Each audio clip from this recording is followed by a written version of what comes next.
want to take you back in time, roughly 2,500 years ago. We're going to a village in what was considered Palestine at the time. There we'll visit one of the Hebrew tribes and in it a young woman. We watch as she goes about her day traveling to the market to sell and trade items. We see her return home to start a fire and begin preparing food for her family. She's a seemingly ordinary Jewish woman, but she's far from ordinary because written inside every cell in her body is the very first copy of a mutated BRCA gene. And this mutation will cause her to have a 60 to 80% lifetime risk of developing breast cancer, which is much higher than the average woman's risk of 12%. And because Jewish women in that time very often married within their religious communities, she'll marry a Jewish man and they'll have children, and she will pass this mutation on to her children. And her children will marry within their faith and pass it on to their children, who will pass it on to their children, and so on and so forth, until this mutation becomes so prevalent in their Jewish community that today, 1 out of every 40 Ashkenazi Jewish men and women carry this mutation in their DNA. But this mutation will not stay in one place because we as humans don't stay in one place, we migrate. So this mutation will travel from the Middle East across Europe and it'll come to Spain. And it will live in Spain until the Spanish Inquisition in the late 1400s, when the Jews who had settled there will be forced to flee to the New World to escape religious persecution. They will come to northern Mexico, where the mutation will take a stronghold within the northern Mexican region. So strong, in fact, that it will become one of the more commonly diagnosed mutations in my clinic here in Deep South Texas. Now, I found that interesting, so I wanted to read about it. And as I was reading, I kept coming across articles documenting a similar experience in Colorado. They were finding the same exact mutations in the San Luis Valley. And so I thought about my mental map of the United States, and I thought, well, that's strange that there's these random pocket of mutations up in Colorado. But then I realized I'm using the wrong mental map. This is the map I needed. This map shows us how far north Mexico extended until 1848. Colorado was previously northern Mexico. And so I realized it wasn't a random pocket of BRCA mutations, but rather a continuation of the settlement of northern Mexico at the time. And it made me wonder where else along the western United States we may be finding these same mutations.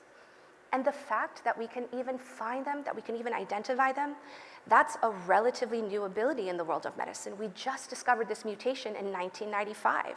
And while, yes, that was 30 years ago, when you think about how long we've been attempting to treat and heal bodies, this is a relatively new breakthrough. And it came after years of medical research. And while we as the medical community were just recently able to name this mutation, the families that had been passing this mutation through the generations, they knew it existed long before there was a name for it. They knew because they talked to each other. They shared with each other the collective family histories and tragedies of breast cancer. And it was this power of storytelling that led researchers to take notice and not just identify the gene, but then to create a test that is so efficient, so affordable, and so accessible that I can order a saliva test in my clinic and get you your genetic results in 2 weeks. It seems simple now, but it was the culmination of years of patient advocacy and medical research that led us to the point where we can finally put a name to the cancer gene that's been plaguing families for millennia. Now, this BRCA mutation, it's not what initially caught my attention. I came across these as I was trying to answer question number 1, which was, why is there so much young breast cancer in our community? So to explain better what I mean when I say young breast cancer, I think it helps to know what breast cancer generally looks like in the United States. So here are some statistics. We know that 1 out of every 8 women will be diagnosed with breast cancer in her lifetime. And this year alone, that means over 300,000 women will be diagnosed. And to understand at what ages women are getting diagnosed, we should look at this graph. What we see is that the average age of a breast cancer diagnosis is age 63. But when you look at the graph more closely, you'll see that only about 10% of breast cancers are occurring in women 44 years or younger. But in my clinic, it's not 10%, it's about a quarter to a third. So to explain why our community is skewing much younger than the national average, we have to notice that this graph is showing us age distribution among all races. But we've come to discover that breast cancer impacts racial and ethnic groups differently. So I looked for more research articles and I came across this one. The researchers here found 750,000 women diagnosed with breast cancer between the ages of 40 and 75, and they plotted them on this graph. Except here, they separated them out by their racial and ethnic groups. So let's look at the graph together to see what they found. We see that the x-axis represents age of a breast cancer diagnosis, and the legend at the top is telling us that Hispanic women are represented by the gray diamond. What you see is that minority women are being diagnosed with breast cancer at ages younger than 50 in much higher rates than their white counterparts. In fact, in this study, Hispanic women that had the highest rates of breast cancer between the ages of 40 and 45. And this is exactly what I'm seeing in my clinic, where our population is 90% Latino. I am encountering breast cancer in much younger women than I have ever encountered before. And it made me ask the question, why? Why is there so much young breast cancer? And why is breast cancer the leading cause of cancer death in Latinas? Now, the answer to this question is complex and multifactorial. There are so many factors impacting cancer detection and survival rates in our community. Not to mention the financial toxicity of cancer care in an area that has one of the highest rates of uninsured and underinsured women in the country. And while those factors are very real barriers to healthcare access, they are the effects of systemic and structural inequalities that exist outside of us and over which we have very little control. But there are also variables that live inside of us, encoded in our DNA, variables that our parents pass down to us and that we will pass on to our children. And sometimes these genetic and biochemical variables make some of us extraordinarily vulnerable to developing cancers. So while we can't do much about those external factors, we can inform ourselves about our personal risks so that we can take the necessary steps to mitigate that risk.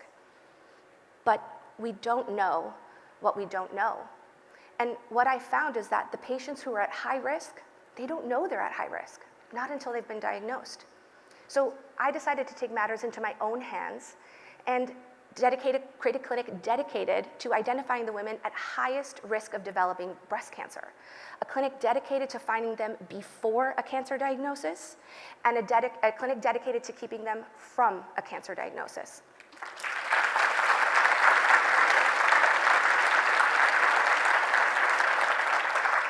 Now, I know some of you all are thinking, that seems like a really bad business strategy for a breast cancer surgeon to start a clinic dedicated to keeping women from ever needing breast cancer surgery.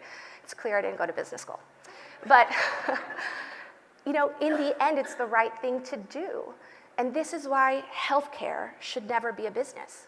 There's too much conflict of interest embedded in a system that incentivizes the treating of illnesses, but not their prevention.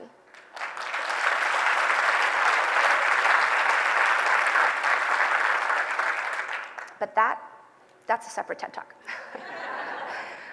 So I want to be clear about this clinic. I did not come up with the idea on my own. Almost every major cancer center across the United States has one of these clinics up and running too. It's just that I decided our community needed one. In our clinic, we talk to patients about the strategies they can implement to lower their lifetime risk of breast cancer.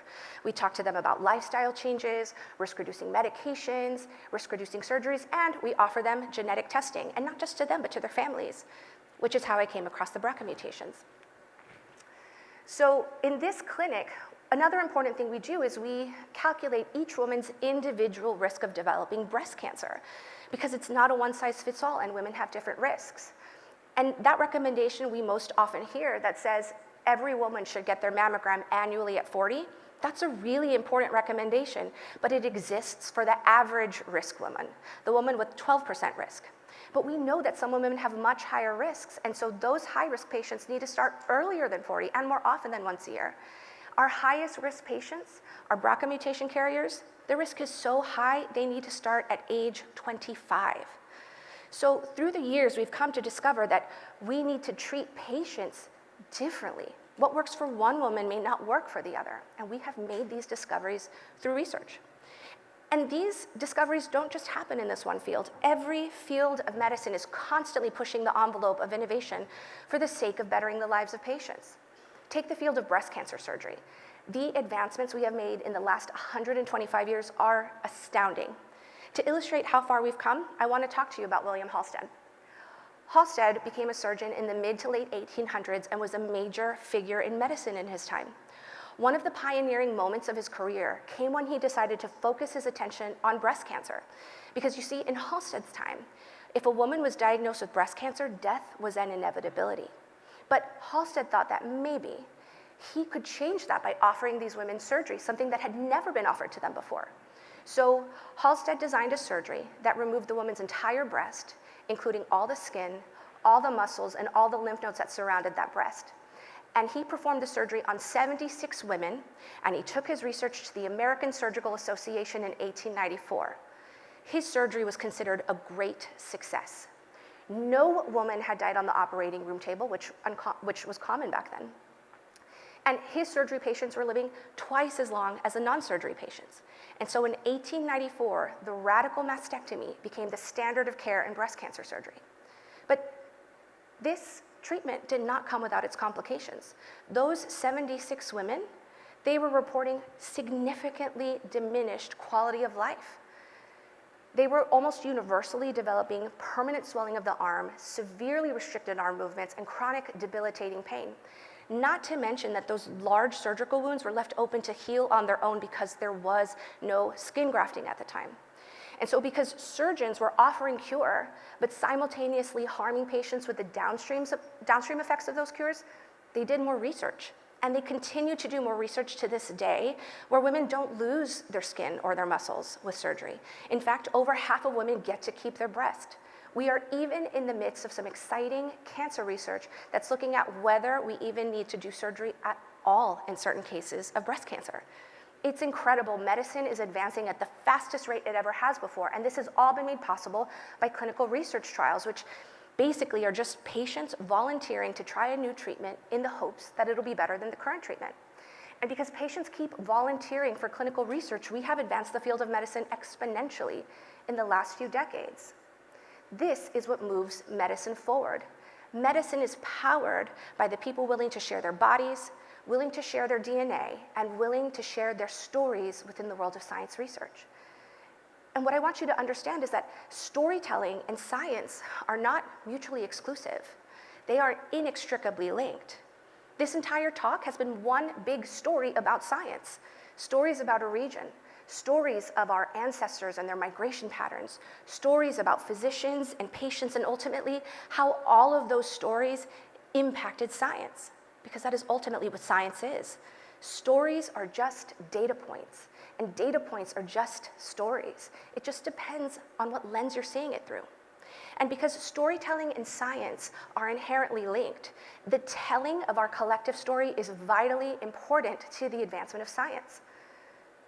But here's the problem. Latinos are not sharing our stories within the world of science research. The US Hispanic population is at more than 60 million people, accounting for 20% of all Americans.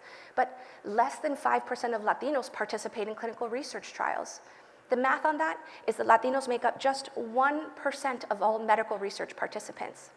And this is problematic for us because medicine is moving toward a more individualized approach targeted to each person.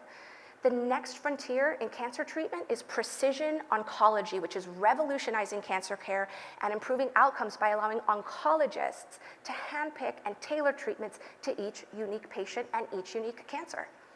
But Latinos make up just 1% of all research participants. So how can we say that these treatments have been tailored to us when they were never tested on us?